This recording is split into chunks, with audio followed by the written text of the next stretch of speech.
Humanity was not meant to survive. For centuries, the galaxy's greatest civilizations dismissed them as a primitive, fragile species, barely worth a footnote in history. But when humanity first reached the stars, their ambition ignited a fear that no one wanted to admit. They didn't expand cautiously, nor did they bow to the greater powers. They pushed boundaries, colonized worlds, and challenged the established order. They grew too fast, too bold, and the galaxy decided it could not allow them to continue. The Coalition, an uneasy alliance of alien empires, descended upon humanity with overwhelming force. The extinction wars began, and Earth became a battleground. Entire continents were scorched to ash, orbital bombardments reduced cities to molten craters, and colonies were annihilated in coordinated strikes. Billions died in the first days. The Coalition didn't just want humanity defeated, they wanted them erased, their memory wiped from existence. But humans didn't break. For every world that fell, another fought harder. For every fleet destroyed, another launched in defiance. They adapted faster than their enemies expected. They turned desperation into innovation, weakness into strategy. In the darkest hours, humanity became something the galaxy had never faced before, a unified force with nothing left to lose. The war dragged on longer than anyone anticipated. Despite the Coalition's superior numbers and technology, humanity held on, forcing the invaders into bloody attritional battles. But the cost was staggering. Entire star systems fell silent, humanity's population dwindling to a fraction of what it had been. The Coalition's leaders declared victory when Earth's surface was rendered uninhabitable, its atmosphere choked with ash and debris. Humanity was presumed extinct. Yet the Coalition underestimated one crucial thing: humanity's ability to endure. In the aftermath, the remnants of the human race retreated into obscurity, vanishing into the void. For decades, there was no trace of them, no sign of their survival.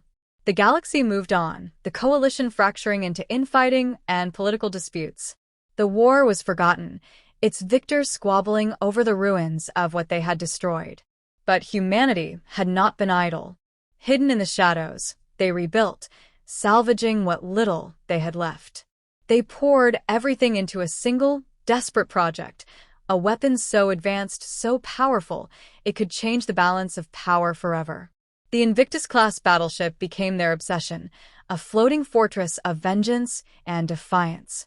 When the ship was completed, it disappeared, taking with it humanity's last hope.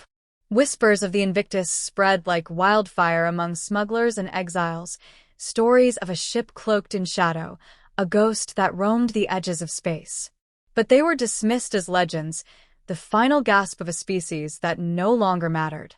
For centuries, humanity remained silent, but their absence was not peace. It was preparation.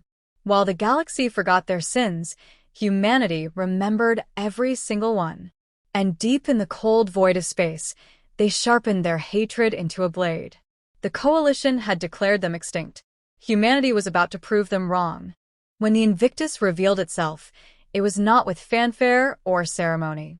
It simply appeared, emerging from the darkness of interstellar space, dwarfing the alien fleets that dared to stand in its way. There was no warning, no demands, only silence. The ship's immense size was the first thing to inspire terror. It wasn't just large, it was incomprehensibly vast, a monolith of black armor that seemed to absorb the light around it. Its presence was suffocating, as if space itself recoiled from the beast humanity had unleashed. The alien stronghold it targeted was a fortress world, heavily defended by orbital platforms and fleets from multiple Coalition factions. These defenses had stood against countless sieges and rebellions over the centuries, a symbol of the Coalition's power. But against the Invictus, they might as well have been toys. In its first strike, the Invictus deployed weapons that no alien could have imagined. Massive railguns fired projectiles at near-light speed, tearing through entire fleets with devastating precision. Swarms of drones, each the size of a small fighter, emerged from its hull, moving with terrifying coordination and adaptability. The coalition ships had no chance. The battle wasn't a contest. It was a massacre. Every shot fired at the Invictus seemed to vanish against its impenetrable armor. Energy weapons were absorbed, missiles intercepted by automated defenses long before they could reach their target. Coalition admirals scrambled to regroup, to form some kind of counterattack, but it was futile.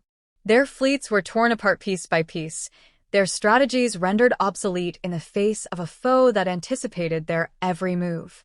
The Invictus wasn't just a battleship, it was a statement. As the stronghold's orbital defenses crumbled, the Invictus turned its attention to the planet below. Precision strikes targeted key infrastructure, disabling power grids and communications. Entire cities were rendered dark and silent in moments. Humanity didn't annihilate indiscriminately. They struck with surgical efficiency, dismantling the coalition's power structure without unnecessary loss of life. It wasn't mercy, it was a warning. And then, for the first time, the Invictus spoke. A transmission broadcast across the system, overriding all frequencies. The voice was calm, cold, and inhuman, synthesized by the ship's AI. Its message was simple: we are humanity. You tried to erase us, but we remain. You will remember us. The coalition forces, those few that survived, fled in chaos. They left behind only wreckage and panic, their once mighty fleets reduced to smoldering ruins. As the Invictus loomed over the broken planet, it sent one final transmission, a message not just to the coalition but to the entire galaxy. Your time is over. We have returned. With that, the Invictus vanished, retreating into the void as quickly as it had appeared. But its impact was indelible. The galaxy now knew that humanity was not extinct. They had risen from the ashes of their destruction stronger, more dangerous, and with a fury that would reshape the stars themselves. The coalition, once the galaxy's dominant force, now faced an enemy they could neither understand nor defeat. Humanity's vengeance had only just begun.